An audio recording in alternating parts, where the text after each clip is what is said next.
la estructura terciaria con el concepto de dominio que les decía. Una vez, ahora retomando esta cosa estructural, anatómica, una vez que están las restricciones de los ángulos diedros o de los ángulos de torsión que permiten que los enlaces de la cadena principal se vayan doblando, se vayan plegando con una geometría específica, hay un tipo de interacción intramolecular que estabiliza estas estructuras y es el puente de hidrógeno. Cuando se forma una estructura helicoidal o una estructura extendida, una estructura helicoidal como una alfa hélice o una estructura extendida como una hebra beta, lo que finalmente mantiene en su posición a esa hélice o a esa estructura extendida es la formación de puentes de hidrógeno. Los puentes de hidrógeno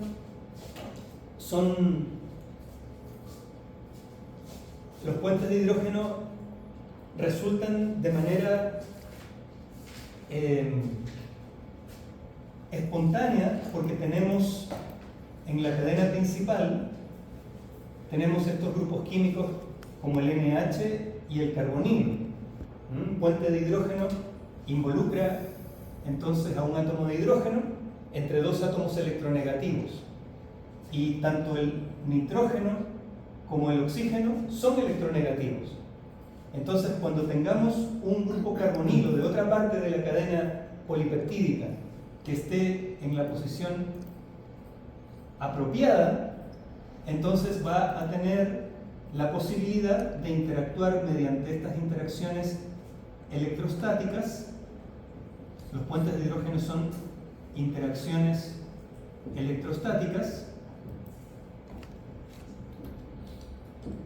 no enlazantes, es decir, no corresponden a enlaces covalentes que tienen un nivel de energía súper alto, tal que no se pueden romper a la temperatura ambiente. En cambio, los puentes de hidrógeno tienen un nivel de energía que sí se puede romper a la temperatura ambiente. Entonces son interacciones estables, electrostáticas, no enlazantes. Y este grupo carbonilo va a venir de otra parte de la cadena principal y va a poder conectarse con el NH de otra parte de la cadena principal. Entonces, cuando vean ustedes las estructuras, es típico que en las estructuras el nitrógeno se colorea azul y el oxígeno se colorea rojo. Entonces, fíjense en ese patrón de colores. Aquí el verde está para el carbono. Entonces tenemos esta cadena que está plegada de manera helicoidal y fíjate, el rojo, el oxígeno, está estableciendo un puente de hidrógeno con el azul, que es el nitrógeno. A lo largo de toda la estructura helicoidal, siempre un azul está interactuando con un rojo. Los hidrógenos, típicamente en las estructuras, y esto los que ya han visto una estructura tridimensional en el computador, seguramente están ya más acostumbrados, los hidrógenos en general no aparecen en la visualización. Cuando uno está trabajando en docking, ahí es muy importante todos los átomos y ahí sí se visualizan en general, pero cuando uno habla de estructuras cristalográficas es típico que no se muestran los hidrógenos. Entonces aquí tienen la conexión directa entre un rojo oxígeno y un nitrógeno azul, pero aquí entre medio está el átomo de hidrógeno. Y como ven, es una red en donde siempre los oxígenos están proyectados hacia acá, hacia la izquierda. Y siempre los nitrógenos, el vértice del azul, está siempre proyectado hacia allá, hacia la derecha. Entonces tienen todo el borde del cilindro de la hélice, todo el borde está tapizado por puentes de hidrógeno. Entonces una hélice alfa se forma por las restricciones de los ángulos diedros, phi, psi, pero se estabiliza por las interacciones electrostáticas de los puentes de hidrógeno. Y las hélices pueden ser levógiras, como se ve acá, el giro desde el N hacia el C terminal, o pueden ser dextrógiras como se ve arriba, o levógiras como se ve abajo, que es el giro opuesto, pero vean que la geometría se encuentra levemente distorsionada. Entonces estas hélices son las menos estables. Las más estables son las dextrógiras. En el caso de la estructura extendida, de las hebras, de las estructuras beta, también tenemos la misma situación de que un nitrógeno de un NH, de un grupo NH, está conectado mediante estos puentes de hidrógeno con un grupo carbonilo. Aquí tenemos la cadena principal. ¿Cuál es el carbono alfa acá? Este, porque es el que tiene hidrógeno y el R está como verde. Entonces tenemos el nitrógeno azul enlazado con el enlace peptídico del carbonilo y este carbonilo conectado con un enlace al siguiente carbono alfa y así sucesivamente a lo largo de la cadena principal. Y aquí tenemos otra cadena principal donde sus carbonilos están interactuando por puente de hidrógeno con el NH de la otra parte de la cadena principal. Ahí la cadena principal puede ser, como en este caso, antiparalela. Tenemos aquí el carboxilo y aquí el amino, y aquí el carboxilo y aquí el amino. O pueden ser paralelas y se pueden formar las interacciones por puente de hidrógeno de todas formas. En una región donde hay estructuras extendidas, cada una se llama hebra, podemos tener lo que se llaman sábanas beta hechas por varias hebras. Una colección de hebras, por lo menos 2 hebras se necesitan para hacer una sábana. Y esas sábanas, como ven ahí, el grupo carbonilo está conectado cercano a un NH en la posibilidad de establecer puentes de hidrógeno. Esas zonas de la estructura extendida es la que uno representa como unas flechas, pero no son sábanas planas, porque si uno mira desde el costado, uno lo que ve es una forma tridimensional, una forma no plana, sino que más bien comba.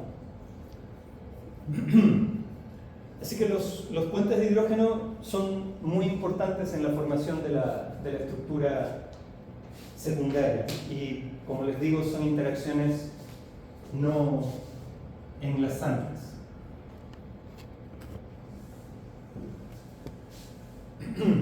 Ahí ya estaríamos a nivel de la estructura secundaria. Cuando ya pasamos al nivel de la estructura terciaria, ahí ya van a ser más importantes las interacciones de los grupos R. ¿Okay? Para las estructuras secundarias alfa, hélices y estructuras beta, solamente estamos pensando en la geometría de la cadena principal y en las interacciones entre átomos de la cadena principal. Cuando estamos hablando ahora de la estructura terciaria, ahí ya tenemos que considerar las interacciones de las cadenas laterales, los grupos R. Y una de las más típicas conocidas de interacciones entre grupos R son los puentes disulfuro. Por ejemplo, en los venenos de serpientes, que son proteínas que son relativamente pequeñas, que son proteínas liberadas hacia el extracelular y que por lo tanto están en condiciones oxidantes, y esas estructuras forman muchas veces puentes disulfuro, y no solamente uno, sino que varios. Es una característica general de los venenos de serpientes tener una estabilización de su estructura terciaria, porque las cisteínas de su secuencia forman estos enlaces covalentes. En ese sentido, aquí un puente de hidrógeno, yo enfatizo que son interacciones no enlazantes, porque no hay un enlace covalente entre medio. Pero en cambio aquí en el puente disulfuro sí tenemos la formación de un enlace covalente. El puente disulfuro se forma porque aquí tenemos el grupo R de un aminoácido que se llama cisteína. Y el grupo tiol o SH es un grupo que puede perder un electrón, puede oxidarse. Y cuando dos grupos SH pierden cada uno un electrón, entonces,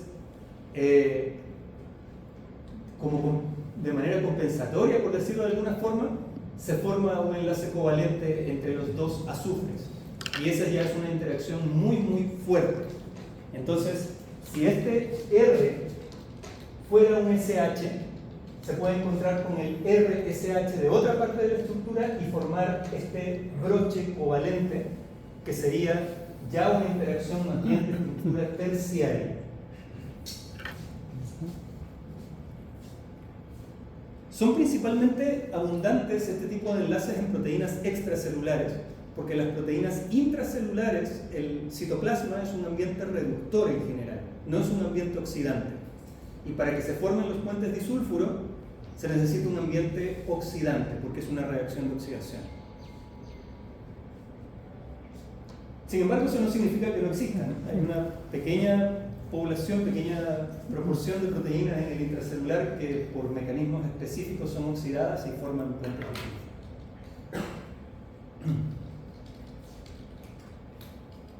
Entonces, hay que diferenciar este tipo de interacciones covalentes, ¿ya? Pero en la estructura terciaria también se dan los puentes de hidrógeno entre grupos R polares. También se dan enlaces iónicos entre grupos R que son polares con carga positiva con carga negativa, van a formar enlaces iónicos. Si este fuera un grupo, si este R tuviera un grupo carboxilo desprotonado y se encuentra con un grupo NH3 de otra cadena lateral que es positivo, forman una interacción iónica.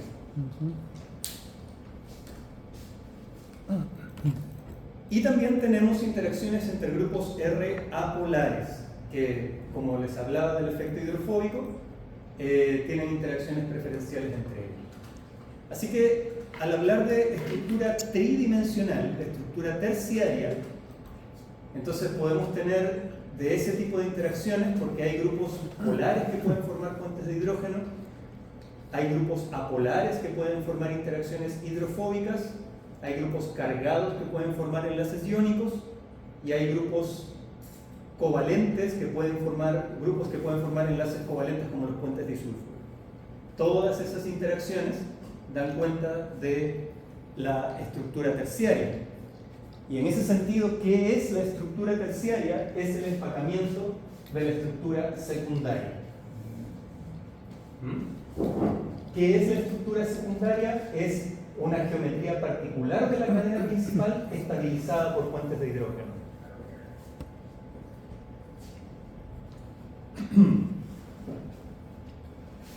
Ahora, las proteínas tienden a ser estas estructuras globulares.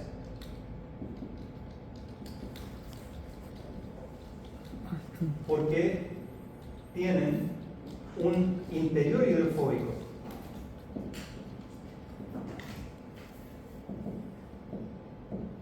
Aquí en el interior están la mayor parte de los grupos apolares.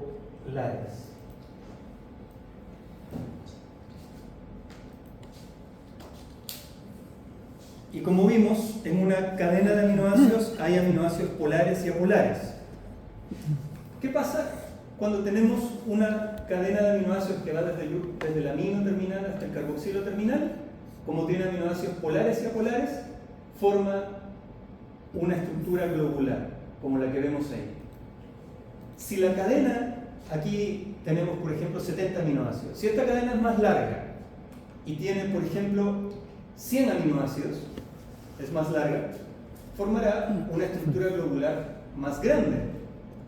Pero ¿y si es más larga? Si tiene 200, 500, 800 aminoácidos, ¿formará una cadena de 800 aminoácidos una estructura globular mucho más grande?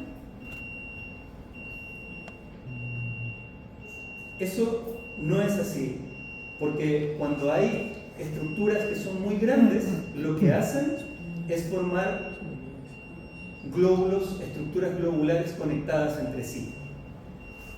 Es decir, hay un tamaño, un volumen de la estructura globular y ese tamaño no puede ser demasiado grande. ¿Y por qué se da eso? Si la cadena, aunque tenga 800 o 1000 aminoácidos, la cadena igual tiene grupos apolares que pueden quedar al interior. Bueno, eso se ha estudiado y las estructuras globulares en general tienen entre 100 y 200 residuos y no tienen más, porque cuando tú tienes una estructura globular donde tienes un porcentaje más o menos parecido de residuos apolares y polares, ¿ya? Cuando en una cadena polipeptídica tú tienes más o menos la mitad apolar y la otra mitad polar, cuando ya tú tienes un tamaño muy grande, la parte apolar empieza a exponerse en la superficie. Es decir, cuando nosotros tenemos proteínas que son más o menos 50% de contenido de aminoácidos apolares y 50% de polares, el tamaño de alrededor de 100 aminoácidos nos da la posibilidad de poder cubrir la superficie de manera más homogénea con los residuos polares. Cuando ya, dada la proporción 50-50, cuando ya tenemos cadenas mayores a 100 aminoácidos, entonces empiezan a exponerse mucho parches apolares en la superficie. Entonces, la forma de estas estructuras globulares en general es de 100 aminoácidos. De hecho, el cálculo más exacto es alrededor de 150 residuos. Para un dominio de una composición mitad y mitad de polar y apolar, los estudios desde hace mucho tiempo indican que pueden formar estructuras globulares de más o menos 150 residuos.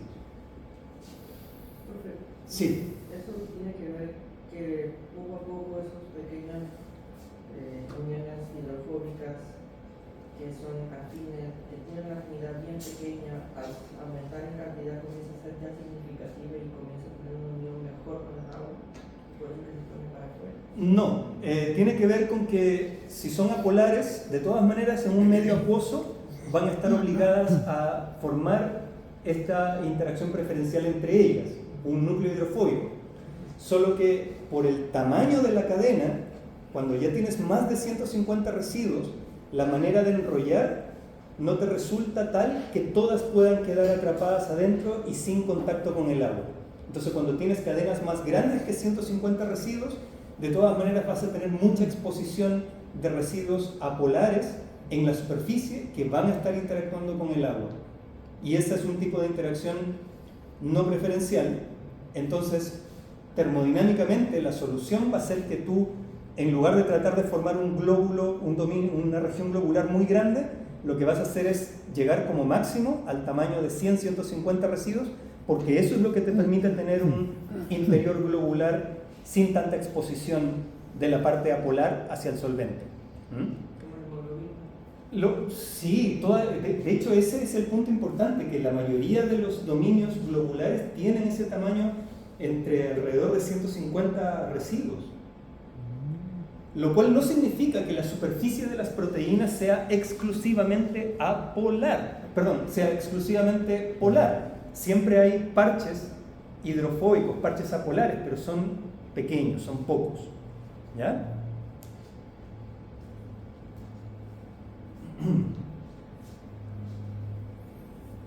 Por eso es que uno habla de dominios de proteínas. La estructura terciaria,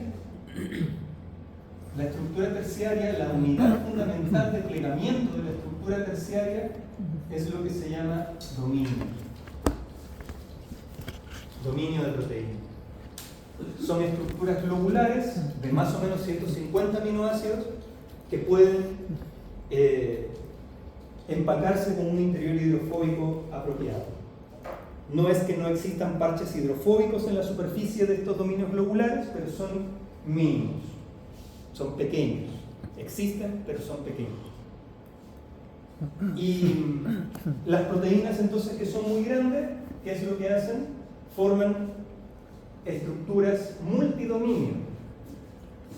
Hay proteínas que se dicen que tienen 2 dominios, 3 dominios, etc. Por ejemplo, aquí, en este ejemplo, cada dominio está coloreado por distinto color. Aquí tenemos una proteína de 3 dominios y la región entre los dominios es bastante flexible. Tal es así que, por ejemplo, esta es una configuración doblada de esta misma estructura. Pero adentro de cada dominio es rígido. Esa estructura adentro de cada dominio no cambia. Lo que cambia es los ángulos con los que la cadena polipeptídica que conecta un dominio con el otro tiene la flexibilidad, y entonces el dominio puede cambiar de orientación y encorvarse en esta forma. Aquí tenemos una sola cadena polipeptídica que se plegó en 3 dominios distintos, pero es una sola cadena polipeptídica. Entonces la estructura del dominio globular es rígida porque tiene sus estructuras secundarias y el empacamiento de sus estructuras secundarias, formando un dominio globular cuya morfología es relativamente constante. Las interacciones entre los dominios son los que cambian. Así que el dominio es la unidad fundamental del plegamiento.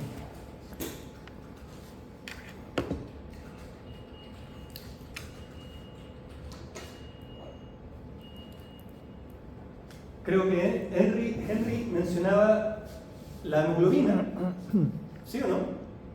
Bueno, tú tienes, por ejemplo, hemoglobina, y cuando comparas la hemoglobina de humano y la hemoglobina de caballo, no tienen exactamente la misma secuencia. Pero a pesar de que no tienen la misma secuencia, a pesar de que hay cambios en su secuencia de aminoácidos, si tú superpones y ves la estructura de la de humano y la del caballo, son muy parecidas.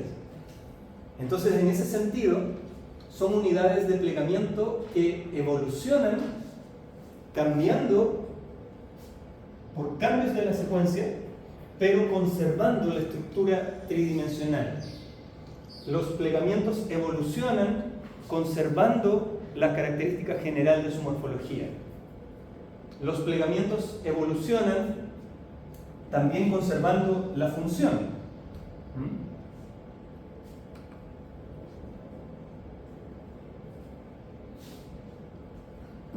Un dominio globular de la estructura terciaria, como es una unidad del plegamiento, uno piensa que un dominio aislado debe ser capaz de plegarse de manera independiente. Un dominio también debe ser independiente de manera funcional, es decir, solo por el hecho de tener el dominio de la proteína hemoglobina en humano y en caballo significa que esa proteína está haciendo la misma función de transporte de oxígeno tanto en humano como en caballo. Si yo en un genoma hago el análisis de genoma y encuentro el gen para el dominio de la hemoglobina, yo sé que esa célula está expresando una proteína que tiene que ver con la función de transporte de oxígeno.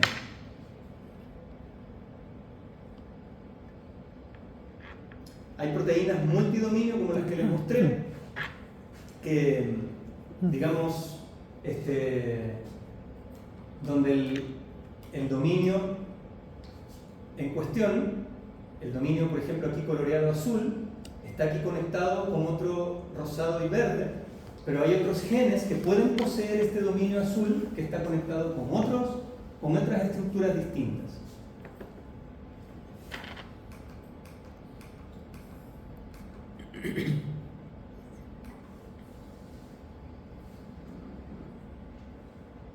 Y bueno, como hemos venido diciendo, los dominios también tienen una base estructural, tienen que ver con la compactación de una estructura que presenta residuos apolares y polares, y por lo tanto tiene un interior hidrofóbico.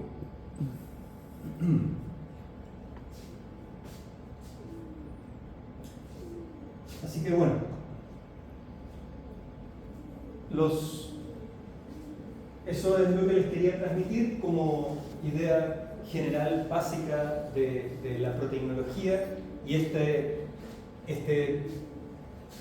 esta unidad funcional en el mundo de la proteinología, que es el dominio de las proteínas y cómo se construye desde las características de los aminoácidos, su estructura secundaria y su estructura terciaria. Esa es la primera clase de hoy día. Ahora voy a continuar inmediatamente con el segundo bloque que les había dicho, que tiene que ver con purificación de proteínas. De eso vamos a hablar ahorita. Sí, doctor, hace un tiempo recuerdo haber leído una parte de un artículo, no recuerdo si era artículo o un libro, donde comparaban la estructura de la polimerasa de Escherichia coli con la de Thermus aquaticus. Un 95-98% similares, tan idénticas, pero cada una adaptada a diferente condición térmica, ¿no? Eso tiene que ver básicamente con la vista de funcionalidad y evolutiva, ¿no? Sí, claro. Porque supongo que esa diferencia, de ese 2% de diferencia que hay, es justamente en esos cambios de los dominios. Ahora, también con el tipo de ambiente en el que está presente y que tiene que ver con la vida del organismo. Porque un bicho era Escherichia coli y la otra era Thermus aquaticus, que vive en un ambiente de mayor temperatura. Entonces, como tú tienes en la secuencia de aminoácidos la posibilidad de tener grupos R positivos y negativos que tienen una energía de interacción. Muchas veces en las proteínas que son de organismos que viven a mayores temperaturas, en la superficie tienen mayor proporción de grupos cargados positivos y negativos, de forma que en esas zonas se pueden establecer enlaces iónicos que permiten la estabilización de la estructura. Y entonces, aunque aumente la estructura, aunque aumente la temperatura, hay broches, por decirlo de alguna forma, que permiten que la estructura sea estable y que no se despliegue. Y otras características también que dentro de las interacciones apolares del interior, muchas que se ha visto que son mucho más frecuentes en proteínas que son de organismos termófilos, es la interacción entre residuos aromáticos, residuos R, grupos R apolares, pero que tienen una geometría capaz de empacarse de una manera especial, porque como son grupos planos, entonces pueden empacarse de una manera diferente que una cadena que es ramificada. Entonces, ese interior hidrofóbico de proteínas de organismos hipertermófilos tienen mayor enriquecimiento de ese tipo de aminoácidos. Sin embargo, a pesar de esas diferencias, la estructura de la proteína de la polimerasa, cuando tú comparas la de coli y la del otro organismo, es la misma. Entonces son estructuras terciarias que tienen distinta estabilidad porque tienen distintos tipos de interacciones que las estabilizan, pero que la morfología, en dónde están las alfa hélices, por dónde están las estructuras beta, esa parte que ya es más característica de la estructura secundaria, de cómo ya está empacada, esa es común entre proteínas que pertenecen a organismos distintos. Entonces, el dominio de la polimerasa tiene una morfología particular que es conservada entre organismos y dependiendo del estilo de vida del organismo, las interacciones que preservan esa forma van a variar. En el sílabus dejamos entre algunos trabajos y de hecho nosotros en el grupo publicamos justamente los rasgos estructurales que sustentan la termoestabilidad de proteínas.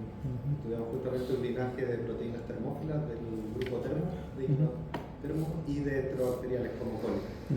Entonces, y ahí mostramos cómo evolucionan esos rasgos, cómo una proteína se vuelve termófila y cómo una proteína que el ancestro era termófilo se adapta a temperaturas mesófilas o a bajas temperaturas. Ese también es un rasgo muchas veces deseable. cómo haces que una proteína, por ejemplo, una enzima, funcione a bajas temperaturas. Entonces, o cómo haces que una proteína funcione a mayores temperaturas.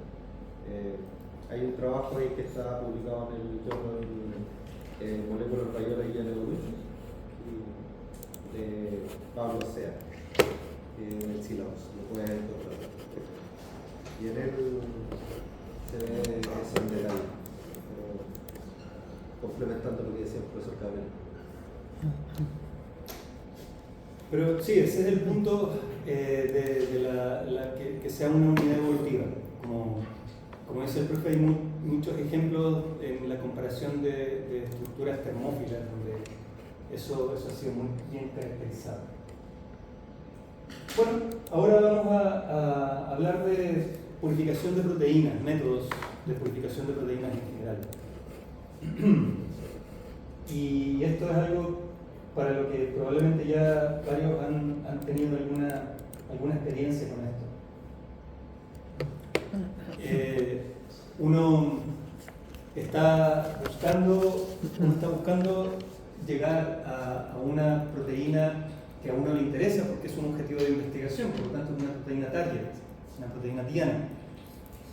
Pero esa proteína viene desde una célula y esa célula tiene cientos y miles de proteínas y entonces uno quiere pasar por un proceso que a uno le permita tener la proteína pura. En general, uno va a tener la fuente del tejido o el microorganismo desde donde uno quiere tomar y aislar esa proteína. Uno tiene que romper la estructura celular y hacerle algún tipo de tratamiento que permita liberar los componentes celulares de tal forma que uno pueda ir paso a paso seleccionando partes de esa mezcla, o sea, hacer un fraccionamiento que nos lleve eventualmente a tener la proteína pura. Entonces, la idea ahora es que veamos las distintas etapas, metodologías en distintas etapas y ahí si ustedes tienen alguna experiencia con esto, a todos nos va a servir conversar sobre eso.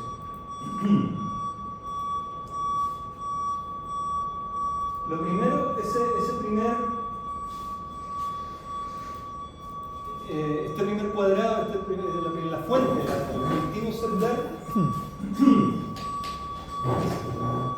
puede ser, el cultivo celular puede ser la proteína de algunos de los, como ustedes estaban diciendo. Si tengo un pez del cual voy a estar tratando de obtener la proteína, voy a tener que hacer algo con el tejido desde el cual quiero obtenerla, la cola del pez o un determinado órgano, el hígado de una rata, etc., donde está la proteína en cuestión. Pero también actualmente uno puede, a partir del conocimiento del gen de la proteína, uno puede hacer una metodología de biología molecular y ese gen expresarlo desde un organismo heterólogo, desde Escherichia coli, por ejemplo, que no tiene el gen propio, pero que uno lo puede insertar con métodos de biología molecular. Así que las fuentes pueden ser heterólogas, es decir, expresarlas desde un organismo que no es el organismo nativo. Y hay distintos organismos desde donde se puede hacer expresión heteróloga.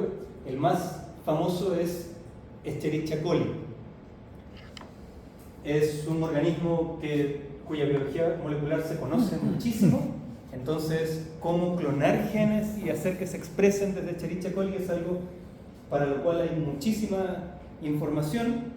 Las empresas te venden cepas de Escherichia coli que son muy apropiadas para hacer expresión de proteínas. Y además es un organismo que crece muy rápidamente, su tasa de duplicación es de 20 minutos, 30 minutos, y entonces uno puede mantener una muestra de Escherichia coli en el -80 y a partir de esa muestra ir creciendo cada vez que uno necesita purificar la proteína que uno quiere expresar desde Escherichia coli. Ahora, no solamente está coli, sino que también hay otros organismos El problema de coli es que es un procarionte, una bacteria, y si yo quiero expresar una proteína de manera recombinante, pero que proviene de eucarionte, probablemente necesito pensar en una plataforma de expresión eucarionte también. Y las levaduras como Saccharomyces o como Pichia pastoris se han utilizado también como plataformas de expresión. Tienen también bastantes características que permiten facilidad en la expresión. Una de las que más se usan, mucho más que Saccharomyces, se utiliza Pichia pastoris, pero es una levadura que tiene básicamente una fisiología súper similar. Y es posible que ustedes tengan un gen clonado en Pichia pastoris y que ustedes pueden inducir la expresión de ese gen mediante, por ejemplo, tener la presencia de metanol en el medio de cultivo, y entonces Pichia tiene un sistema genético que permite la expresión desde genes inducibles por ese alcohol. A diferencia de Escherichia coli, como es un eucarionte, proteínas que necesitan, por ejemplo, glicosilación, modificaciones posttraduccionales, pueden ser realizadas desde Pichia pastoris.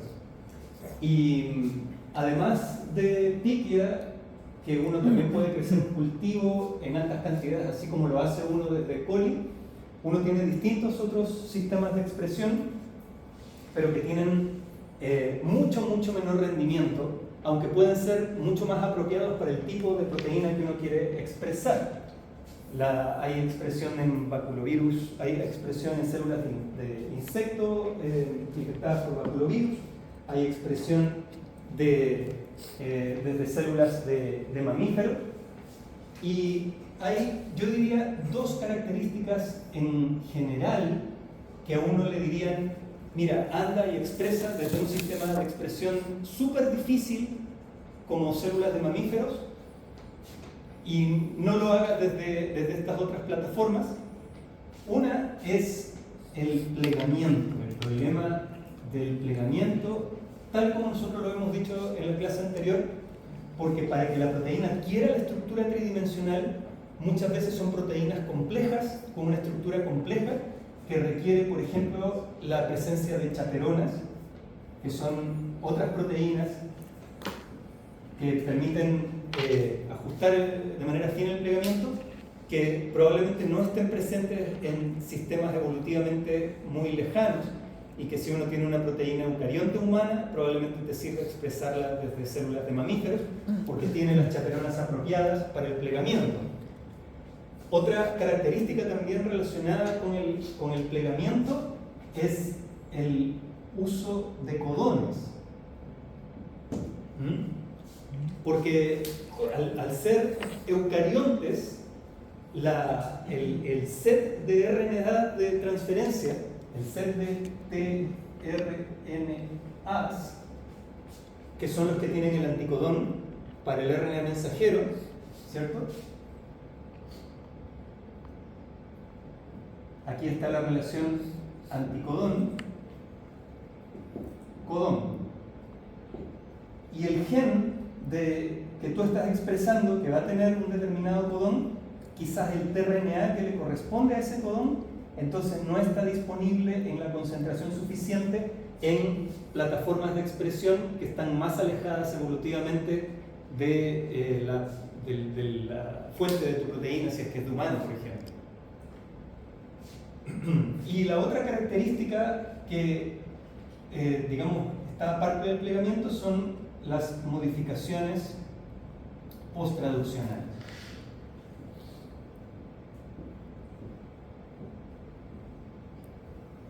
Como la glicosilación, acetilación, etc. Pero en general, en la mayoría de los casos, uno va a preferir plataformas de expresión que tienen esta, a pesar de ser más lejanas evolutivamente de humano, por ejemplo, tienen mucha facilidad a nivel de biología molecular y sobre todo de la cantidad de biomasa que tú puedes producir de Escherichia coli o de Pichia pastoris, que te permite generar una gran cantidad de proteína al final del proceso. En estos otros organismos que son plataformas de expresión, hay una característica importante que es el control de la expresión, que significa que si tú tienes la plataforma hospedera, vamos a ponerle así, la plataforma o el organismo hospedero, tú puedes manipular las condiciones en las que cultivas a coli de tal forma de que en un momento determinado se active la expresión del gen que tú quieres. Y eso es algo que se puede hacer solamente en organismos, en microorganismos que se les puede trabajar de manera fácil sus aspectos de biología molecular. Por ejemplo, en coli existen sistemas de control de la expresión. No sé si alguien habrá utilizado, por ejemplo, alguna vez inductor, moléculas inductoras de la expresión, como el IPTG. La inducción de la expresión del gen tiene que ver con los mecanismos propios de la célula de activación de la transcripción. Por ejemplo, si uno tiene el DNA donde está el gen que se va a expresar, entonces hay mecanismos que evitan, bloquean a la RNA polimerasa para que pueda generar el mRNA a partir de este gen.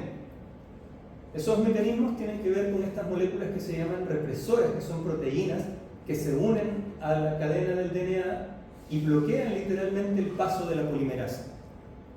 Pero son sistemas regulados porque en la propia fisiología del microorganismo hay moléculas que se unen al represor, y cuando el represor se une a esta molécula, una molécula que por eso se llama inductor, le bloquea al represor la posibilidad de reprimir, libera la posibilidad de que la polimerasa genere el mRNA, y una vez que genere el mRNA, la expresión de la proteína.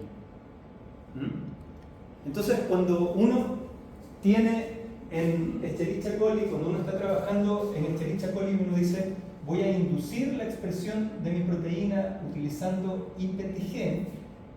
Esa molécula de IPTG está representando al inductor que, al unirse al represor, libera el inicio de la generación, de la producción, de la expresión del mRNA. Entonces, en estas plataformas de expresión, este tipo de sistemas son muy, muy comunes. Se pueden utilizar de manera habitual. Entonces, aquí estamos viendo algunas características de este proceso. Cuando uno está pensando en expresión heteróloga, entonces el gen de interés que uno quiere expresar, uno lo tiene desde una fuente externa, pero uno quiere llevarlo a este sistema de expresión, en Escherichia coli, por ejemplo, y entonces uno tiene que poder incorporar el gen en un vector de expresión. Como les decía, muchas veces coli tiene un uso de codones distinto del gen que tú estás queriendo expresar. Por eso muchas veces hay que hacer este proceso de optimización de codones. Eso significa que el gen que tú estás clonando, que es el que va a producir el mRNA, los codones originales en tu gen, tú puedes cambiarlos sin cambiar la secuencia final de la proteína que se va a expresar, sino que puedes adaptar los codones originales a los codones que principalmente están más disponibles en los tRNA de Escherichia coli. Ese proceso es el que se llama optimización de codones. El gen que tú quieres expresar, le cambias su secuencia nucleotídica, pero buscando que no cambie su secuencia final de aminoácidos. Tú puedes mandar a sintetizar ese gen con la nueva secuencia de codones optimizada y ese es el que tú vas a clonar en el vector de expresión. Ese vector de expresión es el que finalmente te permite utilizar un inductor, porque el promotor a partir del cual se va a expresar tu gen, ese promotor permite la utilización de sistemas de inducción.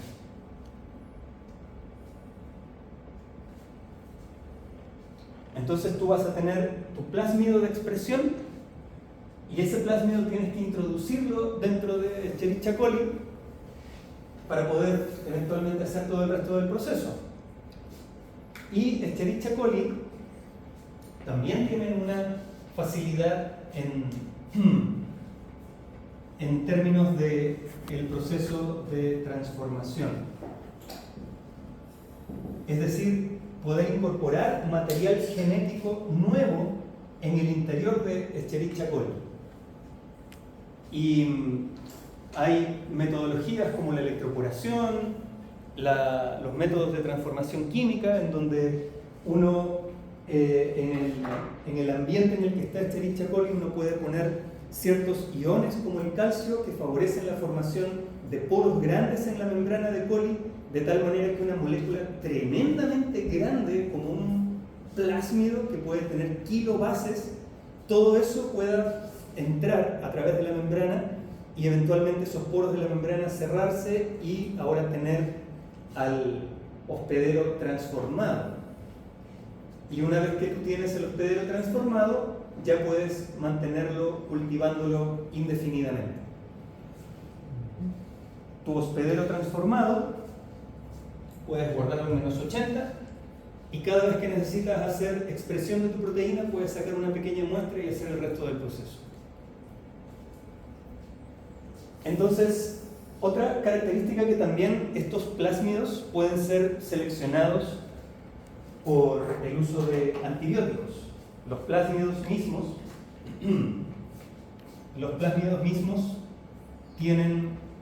pueden expresar antibióticos y entonces tú seleccionar aquellas colonias que están expresando el plásmido porque expresan la resistencia a antibióticos.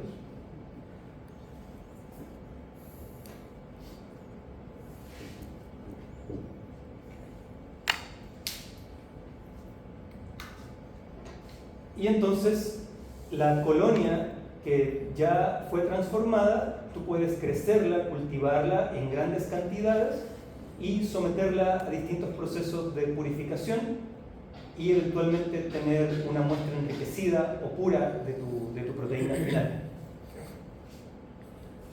Entonces, para poder estudiar una proteína en detalle por NMR, por ejemplo, yo necesito ser capaz de separarla desde otras proteínas en su forma pura. Pero dado que las células contienen muchos tipos de otras proteínas y otras moléculas, ¿cómo puedo ser capaz de purificar algo? De eso es de lo que vamos a hablar ahora, y la base para la purificación tiene que ver con las propiedades de la misma proteína, propiedades como las propiedades hidrodinámicas que puede tener la proteína, como su tamaño, su forma, propiedades estructurales, como la carga positiva o negativa que puede tener en su superficie. También, dependiendo de esas características, la proteína puede ser soluble en ciertas condiciones que yo puedo modificar en la solución acuosa, o la proteína puede unir algo de lo que yo me puedo valer para poder separarla del resto de la mezcla.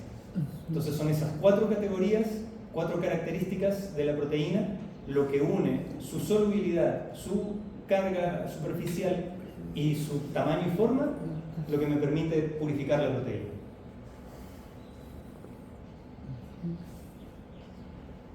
Esos procesos, en general, son ensayo y error. pueden haber tesis que solamente lleguen a enriquecer en un 80% de la proteína. Y por mucho de haber estado trabajando en un doctorado 3 años seguidos, si la proteína realmente, aquello que uno hace para querer purificarla, la puede afectar en su estructura y en su función. Y entonces tengo que probar otro método. Y en hacer esa prueba de ensayo y error puedo pasarme mucho tiempo. Hay proteínas que son muy jodidas en ese sentido. Así que vamos a hablar de esas, de estos distintos procesos de separación, basados en esas características. Un proceso que tiene que ver con el tamaño y la forma de la proteína es la centrifugación. Aquí tenemos un tejido que lo podemos destruir, romper mediante distintas metodologías. Podemos pasarlo por una licuadora y dejar todo esto en una mezcla que ya rompió todas las membranas y liberó todo el citoplasma, aunque hay otros métodos un poco más cuidadosos para no destruir los componentes de una manera tan violenta como una juguera. Hay procesos como una suerte de prensa o procesos como la sonicación, y cuando ya la mezcla, la célula fue destruida y la mezcla del interior liberada, entonces uno puede centrifugar.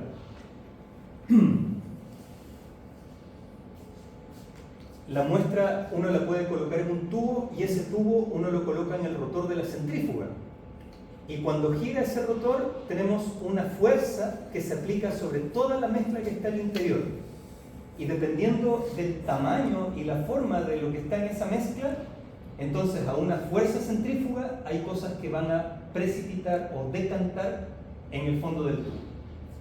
Por ejemplo, si uno hace una centrifugación a baja velocidad, por ejemplo, en términos de gravedad de G a 1000 G, una centrifugación a baja velocidad me puede preservar la mezcla, pero en el fondo del tubo solamente van a quedar las partes grandes del tejido que se rompió. Si la centrifugación la hago a mayor velocidad, como en este caso 20.000 G, el pellet contiene células enteras, núcleos, citoesqueleto, etc. Si entonces la primera centrifugación a baja velocidad yo separé el pellet y me quedé con el sobrenadante y ese lo someto a una siguiente centrifugación, entonces el nuevo pellet va a tener estas cosas, y el sobrenadante lo someto a una centrifugación a mayor velocidad, a mayor fuerza de gravedad, entonces ahora en el pellet van a haber cosas un poco más pequeñas que estas, como mitocondria, lisosomas, peroxisomas. Me quedo con el sobrenadante para una siguiente centrifugación a mayor velocidad, 150.000 G, y voy a quedarme aquí con un pellet que contiene fragmentos mucho más pequeños, y este nuevo sobrenadante lo puedo separar entonces ya en proteínas solubles, y el nuevo pellet a muy alta velocidad contiene partículas como ribosomas u otras moléculas más grandes. Y entonces he conseguido aquí separar lo que es en cada una de estas etapas lo que es sucesivamente más pequeño. Ese es un método de separación que actualmente, digamos, cuesta caro tener centrífugas que lleguen a esas velocidades como de 150.000 G. Y probablemente son aparatos así súper grandes que pueden costar tan caros como un HPLC o como un espectrómetro de masa. Pero hay laboratorios que efectivamente hacen este tipo de separación. Y ustedes pueden llegar, por ejemplo, si ustedes están trabajando con mitocondrias y eventualmente quieren trabajar con la mitocondria, ustedes pueden quedarse con el pellet de esta etapa, sacar la mitocondria de acá y seguir el procedimiento con el pellet y olvidarse del resto. Pero, digamos, es un método que se utiliza. ¿También se puede hacer por gradientes? También se puede hacer por gradientes, y ese es un súper buen punto. Sí, porque justo hace como un mes llegó una ultracentrífuga y nos estaban capacitando para usar, pero para gradientes, para poder hacer separación de membranas. Si yo hablo de gradiente, ¿qué tipo de gradiente es? Era un gradiente con azúcares. Claro. Azúcares, Pero cuando yo pienso en gradiente y en azúcar, este gradiente es la variación de un parámetro. ¿Cuál es el parámetro que estoy variando? La densidad. La densidad. Entonces aquí el tema es gradiente de densidad, justamente. Y ahí uno es capaz de, a lo largo del tubo, poner distintos porcentajes de densidad del azúcar. El más denso, el más pesado, el porcentaje más alto, abajo. Claro. Y un porcentaje cada vez menor, Sí, bueno, 40, 20, 10, hacia arriba. Y ese gradiente no va a perturbarse porque justamente lo que tiene distinta densidad no se mezcla. Entonces tú vas a tener a lo largo del tubo efectivamente un gradiente de densidad. Y ahí lo que tú haces es centrifugar a alta velocidad. Tú vas solamente a la centrifugación a alta velocidad y al equilibrio. Aquí tú no necesitas quedarte 10 minutos o 20 minutos, sino que lo haces por un tiempo súper largo, porque como el gradiente de densidad está establecido a lo largo del tubo y no se mezcla, entonces lo que tú sí necesitas es que los distintos componentes de la célula que tienen distintas densidades lleguen a su gradiente, a su porcentaje de densidad de equilibrio. Entonces ahí, dependiendo de la aplicación, tú puedes estar muchas horas, realmente 24 horas. No sé cómo fue el caso que los estaban capacitando ustedes. Lo hicieron una práctica demostrativa nada más, por un par de horas fue para demostrar el funcionamiento del equipo, pero sí, obviamente era dependiendo de qué querías separar el tiempo para que llegue tu molécula al gradiente que tenías. Claro. Ahora, tanto el gradiente de densidad como de centrifugación diferencial es súper bueno para poder separar estas cosas que son relativamente grandes, como organelos. En el gradiente de densidad seguramente vas a encontrar una fracción del gradiente donde encuentras mitocondrias solamente. Y entonces puedes separarla del resto, pero las mitocondrias son súper grandes. En general, ahora estamos enfocados en separación de proteínas, que en realidad son el sobrenadante. Aquí uno podría no haber ido por cada una de estas etapas incrementando la fuerza centrífuga, sino que uno podría haber ido así al choque a 150.000 G por 3 horas y que precipite aquí todo lo que tiene que ver, porque a mí me interesa esta fracción sobrenadante. Así que realmente es súper importante qué es lo que uno está queriendo separar. Y gradiente de densidad y centrifugación diferencial es para partículas grandes, tipo ribosoma es como lo más pequeño que a ti te interesaría separar por este tipo de metodología. Ok. Bueno, otra característica que dijimos que es importante tiene que ver con la superficie de la proteína. Ahí está el sitio de unión, pero la superficie de la proteína, como habíamos dicho, tiene cargas. Y el agua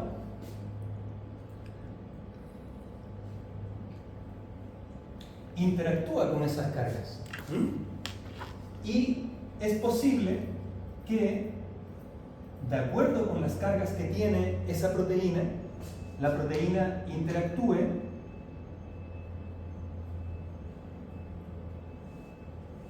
con otra proteína, dado que hay complementariedad de cargas en la zona de interacción.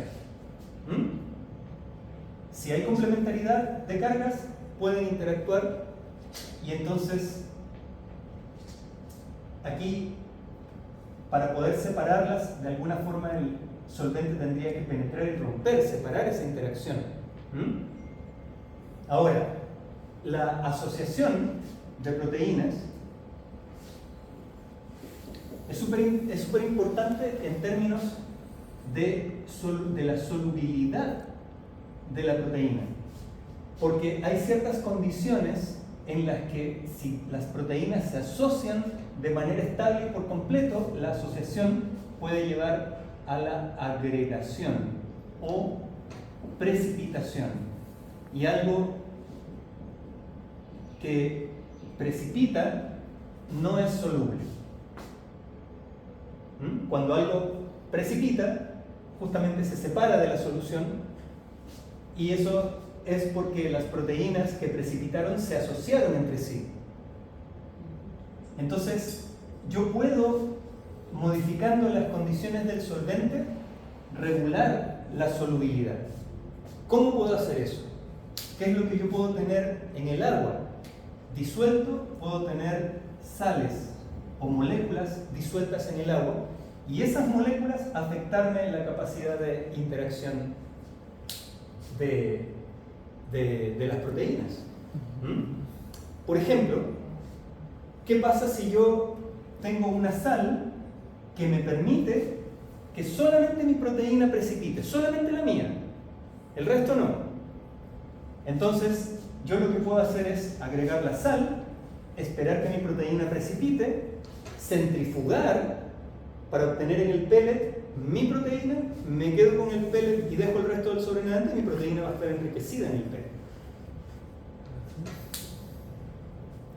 Bueno, la regulación de la solubilidad mediante sales, en inglés se le llama salting, ¿ya? Salting in, cuando mediante la sal yo permito que la proteína sea más soluble, in, porque permito que esté en la solución, y salting out, que mediante la concentración de sal yo determino que la proteína agregue y salga de la solución, precipite. ¿Tú has escuchado del salting in y el salting out? Sí. ¿Por qué es que hay una condición de sal que me permite solubilizar y otra que no me permite solubilizar? ¿Qué crees tú? Porque en ambos casos tengo sal.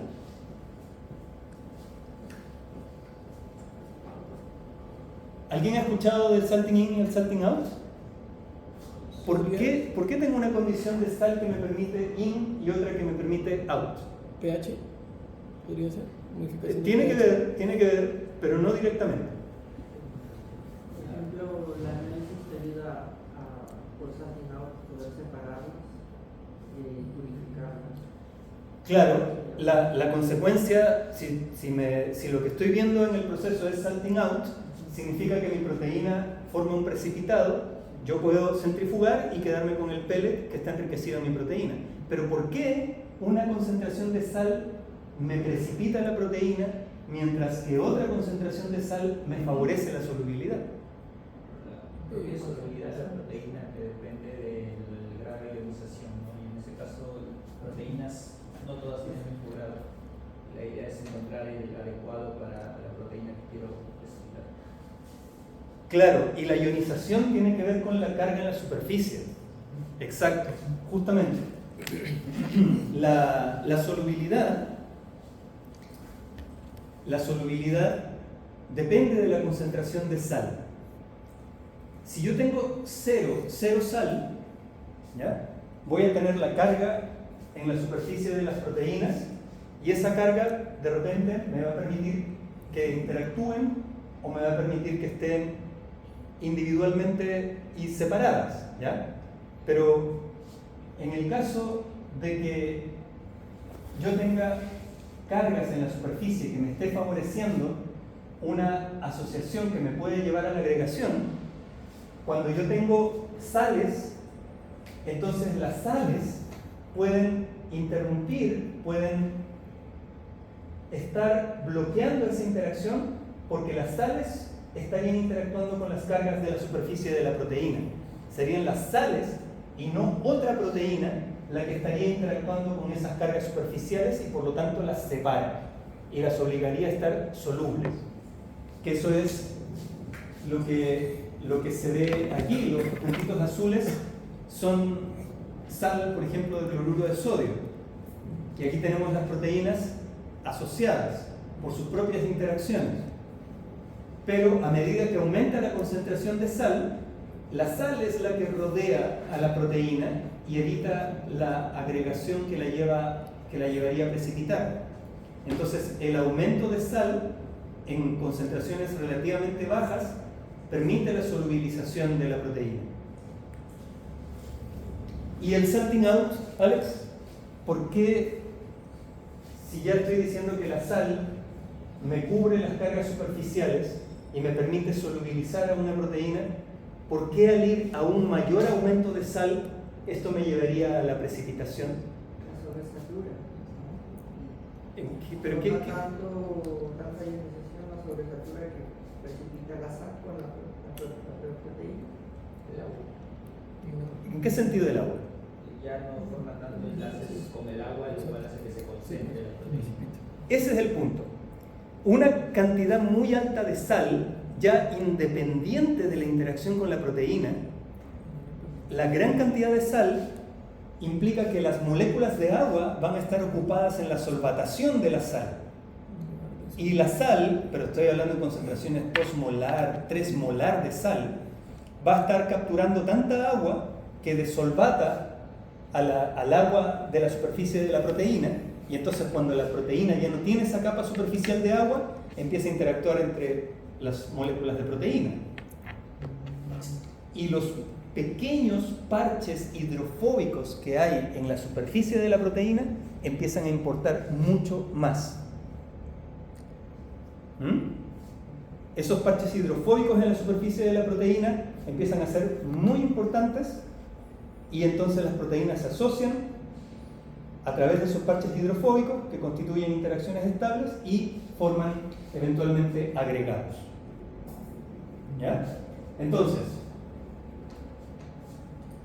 ideas clave. Salting in es baja concentración, zona de baja concentración.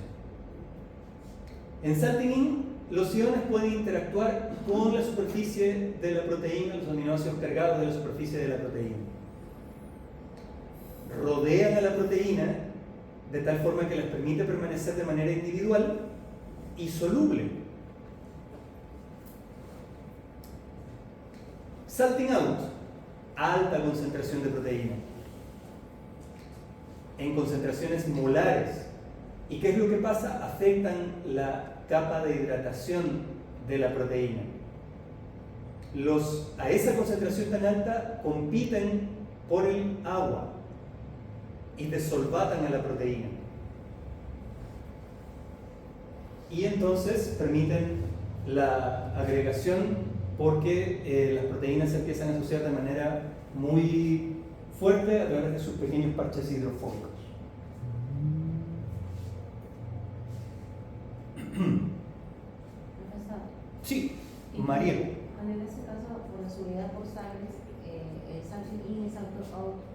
En el salting in, y si uno quisiera ver la actividad biológica de esta proteína hidrofilizada y todo eso, ¿incluiría la cantidad de, bueno, en el caso del salting in out, la sal incluiría en esas actividades biológicas como actividades microbianas? Yo imagino que para el salting out, obvio, va a incluir bastante, ¿no? Pero en el caso de que haya muchísima cantidad de sal en un 0.09%, ¿no se utiliza? Como va a estar, claro, la liofilización es cuando la proteína está seca. Claro, es un proceso que digamos, tiene que ver con que tu muestra de proteína la sometes al vacío en baja temperatura y todo el agua de tu solución se va y te queda el polvito. Entonces, es un proceso diferente a este, en el sentido de que acá lo que pasa con la proteína, la precipitación, la agregación y precipitación de proteína sucede en solución. Sí. Lo que pasa es que este paso, le comento que es un paso previo de que realiza. Previo para extraer la proteína y luego después pasa el paso de fraccionarla y hacer la liofilización. Y luego suspenden agua molecular. Correcto. Quisiera saber si este paso de salting in va a incluir la concentración de sal en la actividad microbiana. Sí, claro, lo primero era que para diferenciar, como son pasos de tu proceso, la liofilización es un paso posterior. Y cuando estamos pensando en el salting in, estamos pensando todavía en la solución y en la presencia de sal. La sal sí puede afectar la actividad de la proteína, porque la proteína cuando está asociada puede estar más estable. Cuando está asociada, aunque no precipite, si está asociada, las interacciones de estar así con otra proteína pueden mantener su estructura. Y cuando tú le agregas sal, separarlas de esa interacción puede que afecte, por ejemplo, la estructura o la capacidad de unión de un ligando.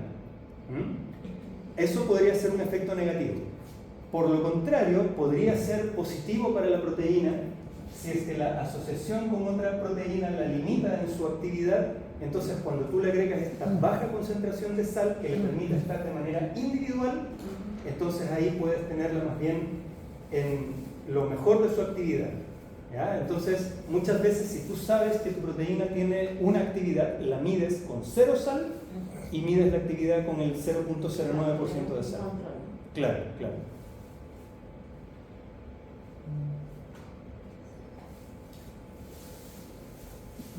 Sí. Para efectos entonces, digamos, ya de experimentación, puedo aprovechar el valor de la solubilidad de ciertas proteínas para, en mi método de extracción o de, digamos, purificación de proteínas, aumentar y bajar las sales. Eso es lo que básicamente en términos prácticos. Exacto. Cada proteína, como alguno de los compañeros lo mencionó, cada proteína, como tiene su propia característica de superficie electrostática, cada una va a ser sensible de manera diferente a la concentración de sal.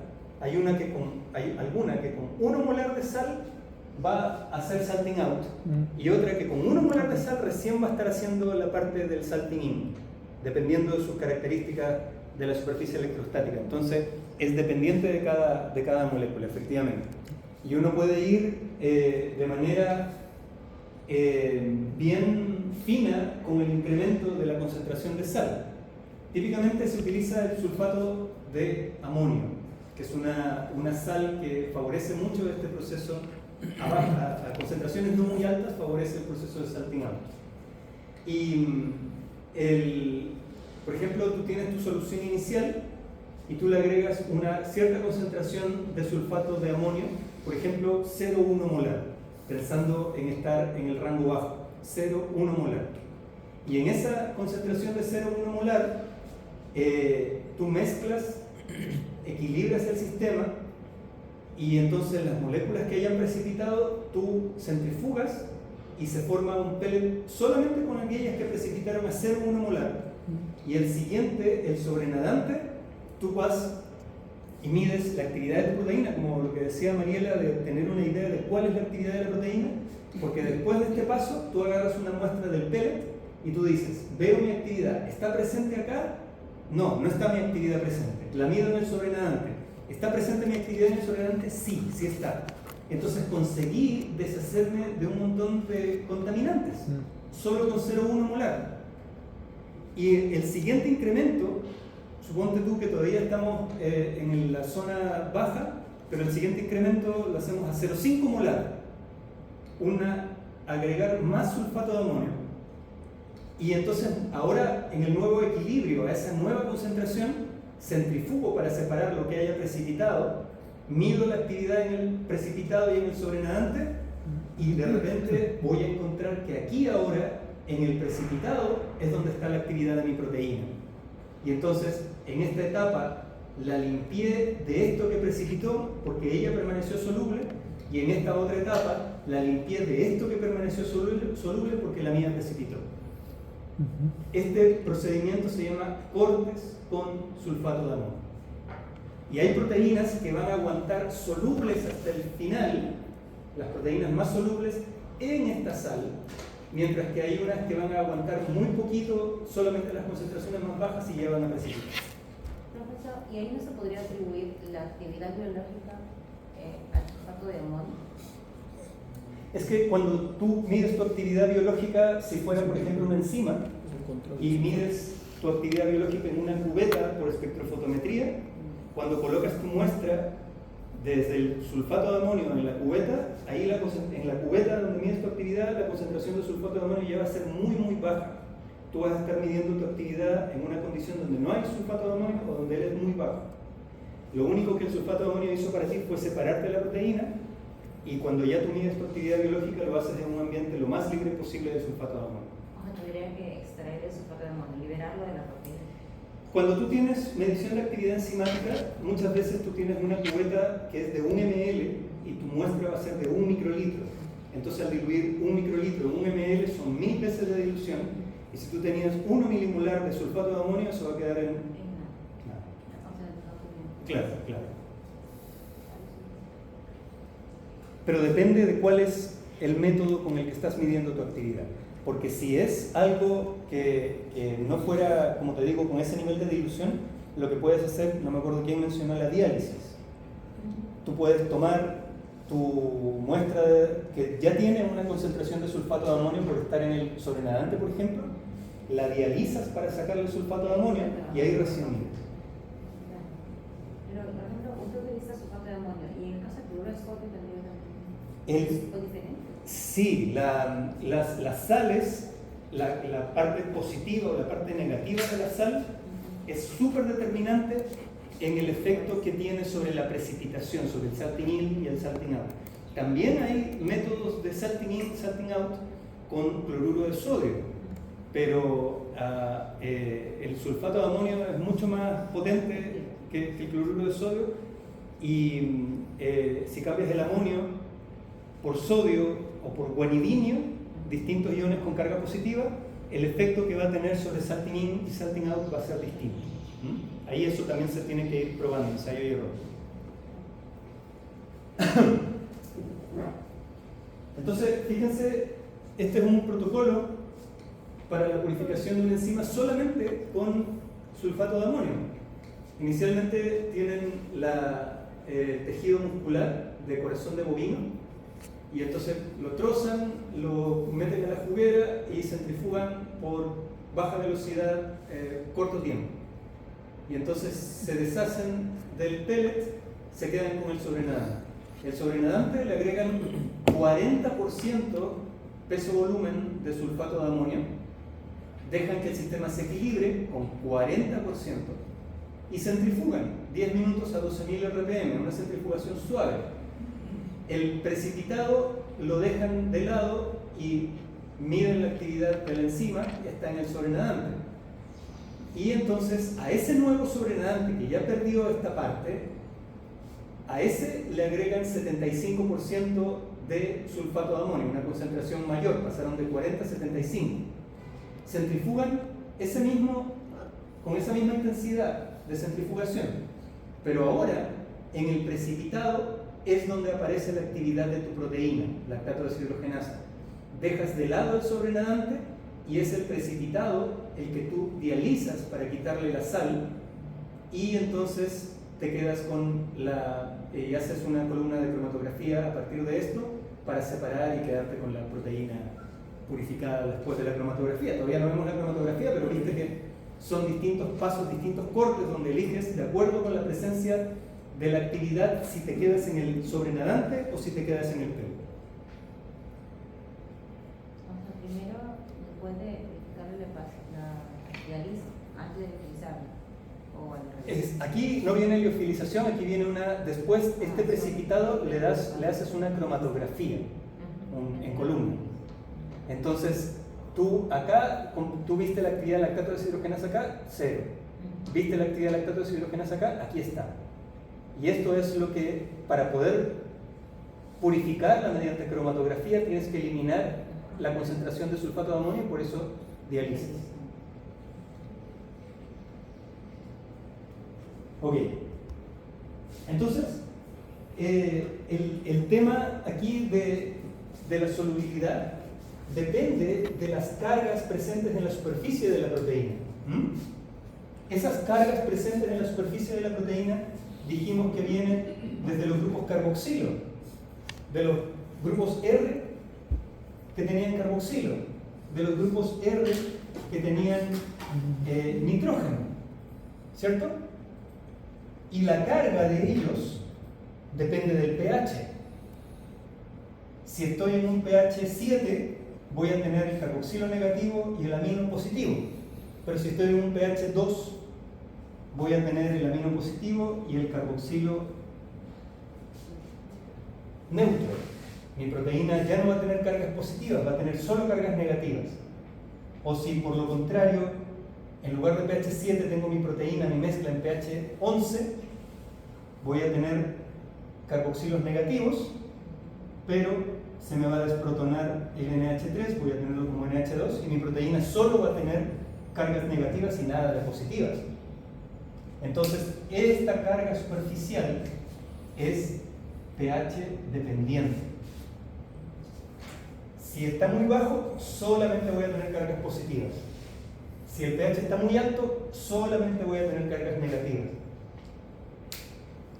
Y puede que la proteína se me desnature también. Así que hay que tener en cuenta que el pH determina la carga total de la proteína. El pH determina la carga total de la proteína.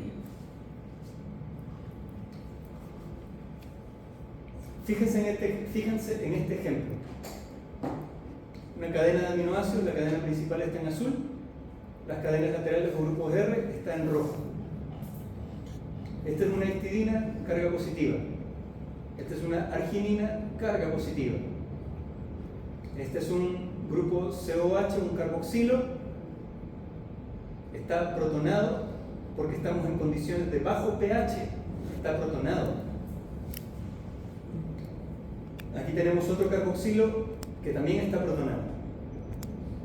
Si este péptido lo llevamos, le incrementamos el pH, se va a desprotonar el carboxilo, estos dos se van a desprotonar y ahora ya no solamente voy a tener cargas positivas, sino que también voy a tener dos cargas negativas.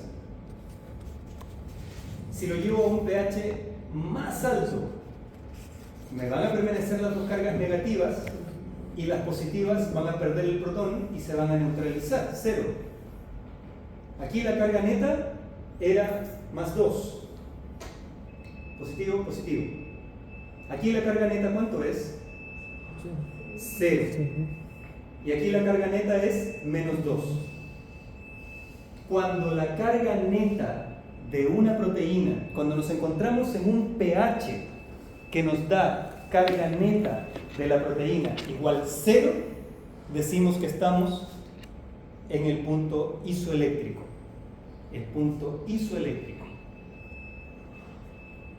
Las cargas negativas se balancean, se contrabalancean con las cargas negativas. Ahora, aquí tenemos un pedacito, un fragmento, pero la proteína puede ser de 100, de 200 aminoácidos. ¿Es un suiterión?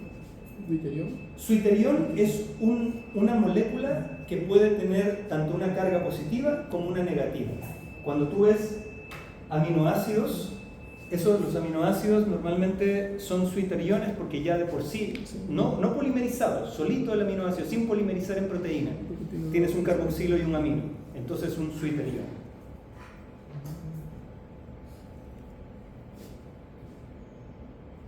El punto isoeléctrico de la proteína depende de la secuencia que yo tenga. Fíjense en esta tabla, estas son proteínas que tienen distinto punto isoeléctrico. Ahora, fíjense, el punto isoeléctrico corresponde a un valor de pH. Es el valor de pH en el cual tengo contrabalanceadas las cargas negativas y positivas. ¿Ya? Fíjense en esta lista. Estas proteínas y sus valores de punto isoeléctrico. Hay proteínas como la albúmina, cuyo punto isoeléctrico está bien en el rango ácido, 4.6. Hay otras proteínas, la lisosima, por ejemplo, o la histona. Las histonas, su punto isoeléctrico está en el valor básico. Las histonas son proteínas básicas. Ellas tienen mucha carga positiva. Interactúan con una molécula que es un polianión, que es el DNA. El DNA es un polianión porque tiene los grupos fosfato con cargas negativas por todas partes. Entonces es una proteína que tiene muchos grupos que se pueden cargar positivamente.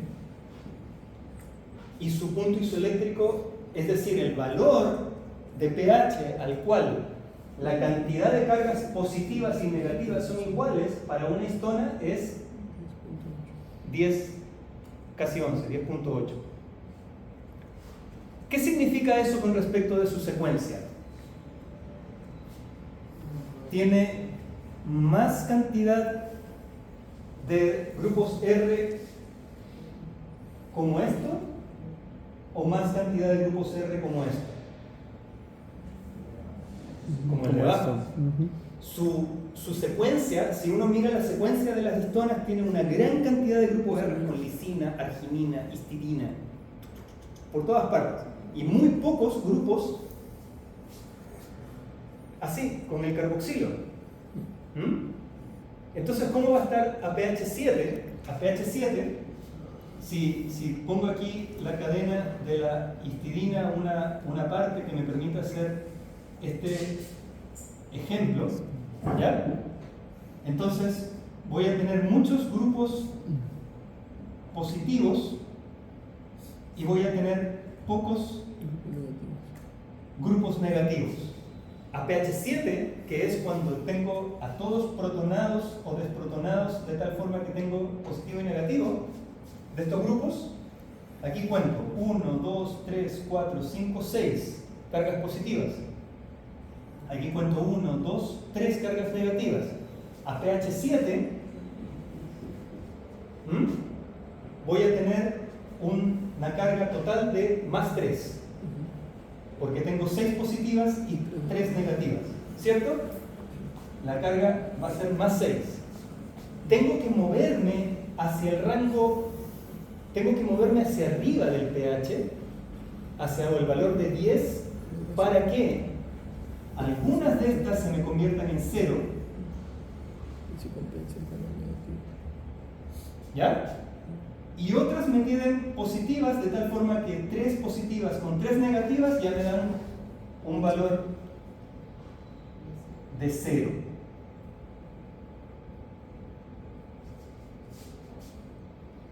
Porque ahí las que podían ser positivas, a ese incremento de pH ya se me neutralizaron. ¿Se entiende?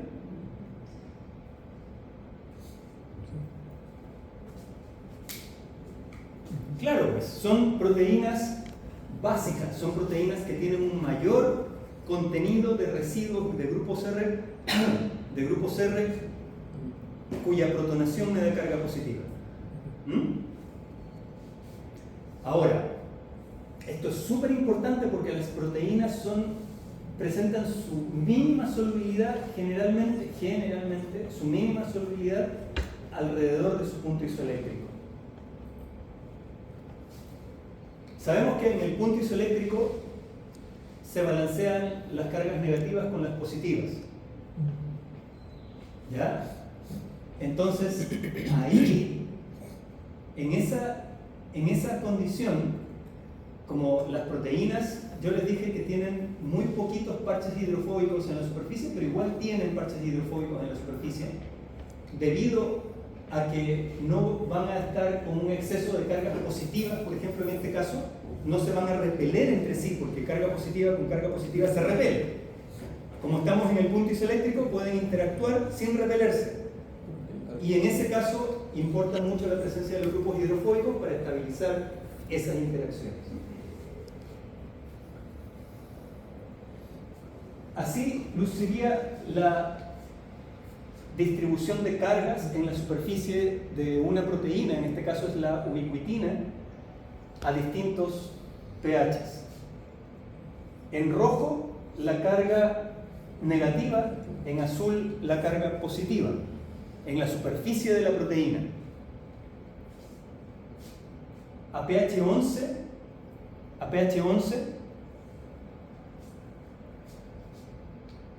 la superficie de la proteína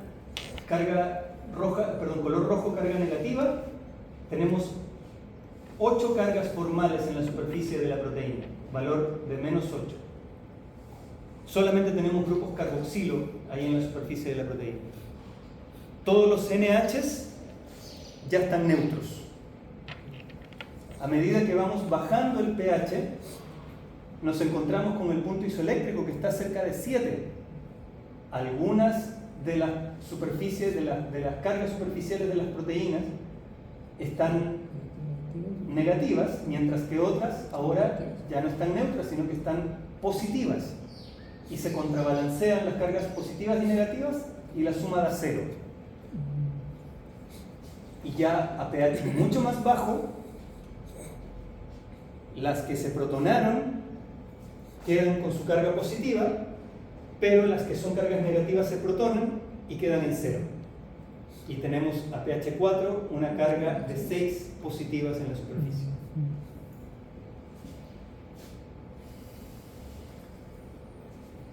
Y eso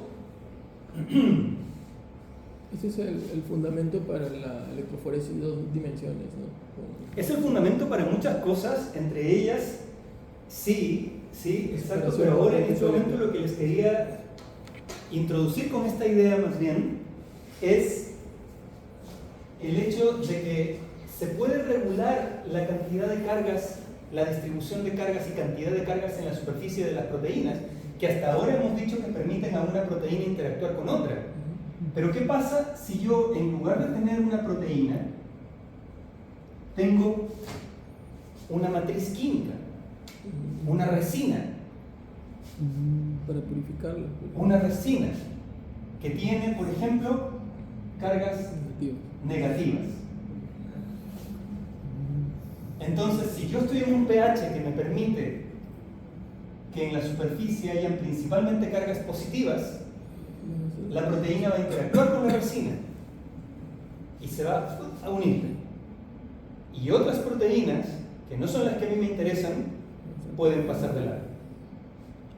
Ese es el concepto de la cromatografía. Cromatografía. En una cromatografía, normalmente yo tengo una resina, un material sólido, una fase estacionaria, porque es sólida, porque es resina, no fluye con la solución, está estacionaria. Y normalmente son polímeros que se sintetizan químicamente y uno puede controlar perfectamente las características de esa resina. Normalmente son polímeros que vienen como bits, como bolas de un cierto tamaño y con una composición química particular de acuerdo con los grupos químicos que están modificados químicamente en esa resina.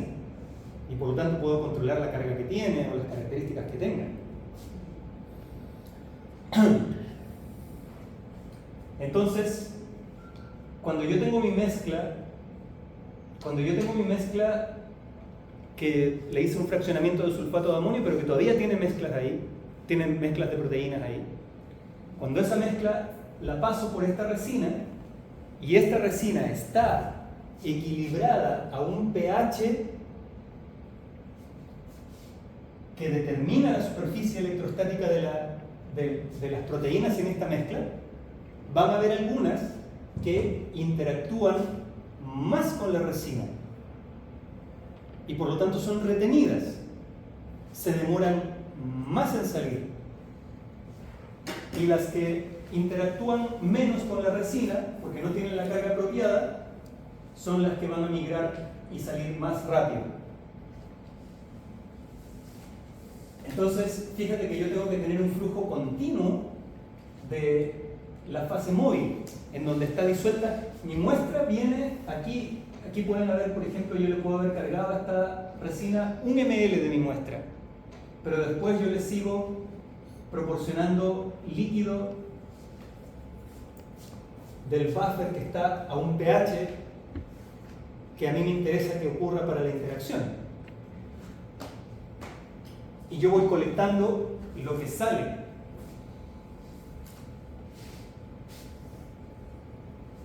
A lo que sale le llamo eluido. El proceso de salir de una resina de cromatografía se llama elución.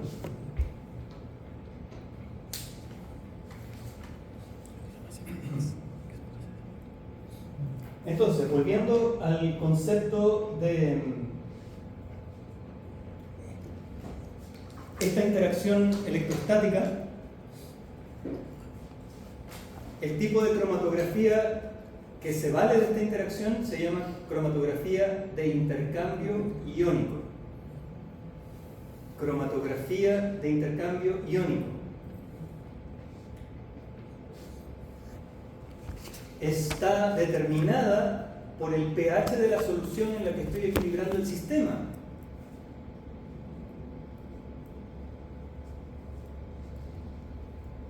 Y la interacción va a depender de la carga de la fase estacionaria en ese pH y la carga de la fase de las proteínas, de los solutos que están en la fase móvil en ese pH.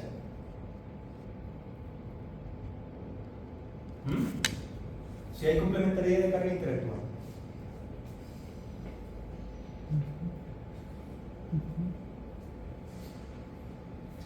Profesor, ¿cómo estimarías la cantidad de carga que tiene la columna en fase estacionaria? Claro, la resina o la fase estacionaria tiene una carga que puede estar afectada por el pH, aunque en realidad ese aspecto está en general súper predeterminado por los grupos químicos que estén en esa... O sea, va a depender de la matriz. De la matriz. Bueno, yo puse 18. Ya, pero C18 es una matriz que no funciona por este tipo de interacción electrostática. La C18 es un tipo de cromatografía que se basa en interacción hidrofóbica. Entonces no es de la capacidad de la interacción de la contracarga negativo con positivo. Vamos a tocar ese tema un poco más adelante. Pero en C18 tú efectivamente tienes una resina que tiene algo apolar. Entonces lo que va a unirse a interactuar es algo apolar. Entonces ya no estamos hablando de intercambio iónico, estamos hablando de cromatografía de fase reversa. Así que por mientras quiero que vayamos, exacto, quiero que vayamos hilvanando la idea primero con esta. Y justamente en esta, la fase, digamos, la fase móvil, ¿ok? Es la que tiene al analito, por supuesto, y entonces para poder interactuar con la fase estacionaria hay un pH que determina esa interacción, porque el pH determina la carga. Fíjate, la resina está hecha de estas pelotitas, y estas pelotitas son las que tienen el grupo químico que permite la interacción. Entonces mira, aquí en el caso de un intercambiador catiónico, o sea, algo que permita la unión de cargas positivas, la resina tiene que tener carga negativa. Esta es la pelotita, esta de acá es la que está modificada químicamente con un grupo carboxilo, lo que le permite tener carga negativa. ¿Ya? Así que siempre tiene que estar a un pH que permita que este carboxilo esté con su carga negativa. Ahí, las proteínas cuyo punto isoeléctrico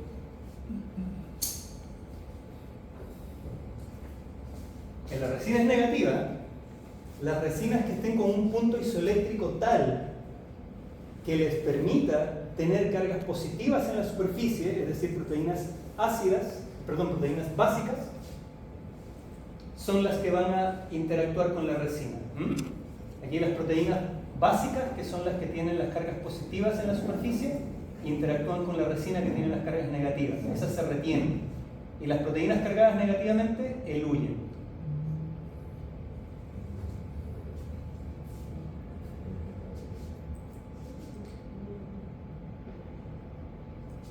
Pensemos en otro tipo de resina. Una resina que tenga este grupo químico que tiene nitrógeno y que tiene carga positiva, como se ve ahí. El grupo dietilaminoetil, que se abrevia como DEAE, es un tipo de resina. Y este es un intercambiador aniónico, porque como tiene la resina carga positiva, lo que se une es algo que tenga carga negativa. Es decir, algo que tenga un punto isoeléctrico ácido.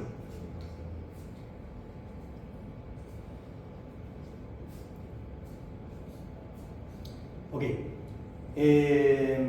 Es hasta ahora, ¿no? Hasta la 1:10. Ya, vale, pensé que era hasta ahí nos quedamos.